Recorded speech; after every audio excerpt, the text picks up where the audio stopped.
It's Phillies versus Padres, and we have a great matchup to break down. It's Jackson Merrill versus Zach Wheeler. So Jackson Merrill is one of the brightest young stars in baseball, but he's been slumping really bad lately, as we can see from these stats here. I mean, these are brutal numbers, so why is this happening? Well, pitchers are realizing that he struggles versus one particular pitch, and that is the high fastball. Whiff rate on the fastball is up from 18% last year to 27% this year, which is a huge jump. Before this game, in Merrill's previous 10 at-bats that he had, he saw 38 fastballs on 50 pitches, which is 76% fastballs. That is so much. Last year, he got 56% fastballs, so you can see teams are just loading up on him. And where are pitchers throwing these fastballs? They're throwing it up in the zone, as we can see from these zone charts here. Look at those high strikeout numbers above the zone. He is just not catching up to that pitch. Pitchers are realizing that, and they are pummeling him. And unfortunately for Merrill, he's going up against one of the best fastballs in baseball. So what do you think Wheeler's going to start him out with? Yep, it's a fastball, but that one misses outside. Probably wanted that one a little bit more up. And there's another fastball, but that one's crushed out to left field and out of here.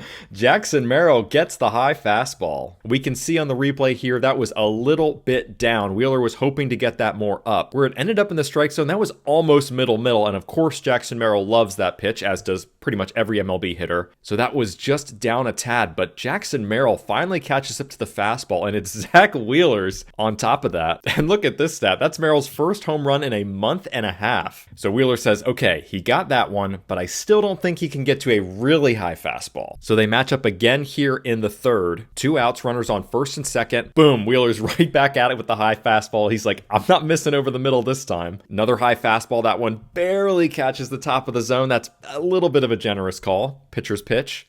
Ooh, another high fastball, swing and a miss. And boom, another high fastball for strike 3. Zach Wheeler just pummeled the top of the zone, and Jackson Merrill had no chance in that at-bat. Again, that is what pitchers are doing these days. So Wheeler walks off the mound and he says, all right, hypothesis confirmed, Jackson Merrill is toast versus the high fastball. All right, so here we go. Fast forward to the 6th inning, their third and final matchup of the day. Wheeler's at 95 pitches. He would love to get Merrill out here. So take a guess. How do you think he's going to start this at-bat? Yep, it's a fastball, and he just blows it right by him there. He had no chance. Boom, high fastball again. That's another generous call that maybe grazed the strike zone, but that's a generous call. So now it's an 0-2 count versus Merrill. Wheeler has to be feeling great. Ooh, he takes that fastball just a bit outside. Good take by Merrill. Okay, 1-2 count. Ooh, a curveball. The first non-fastball that Merrill has seen today, but he does not chase. Nicely done. Okay, 2-2 count. He goes back upstairs, but that one's crushed way out to right, and it's out of here. Jackson Merrill finally gets to that high fastball, and that is his second home run of the day off of Zach Wheeler. I think Wheeler's got to feel like he hit his spot there. I mean, that is up in the zone. That is almost the same pitch that Merrill struck out on the previous inning. This time, Merrill finally makes the adjustment, gets his bat to it, and I just loved this quote from Merrill after the game. He said, facing Wheeler was probably the best thing for me. It's one of the best fastballs I've ever seen. So the fact that he was able to go up against the best of the best and try to fix his swing, I love that mentality from the young guy. So it's a really fascinating battle. Merrill wins this round. Padres go on to win, and Zach Wheeler is definitely filing that information away for next time.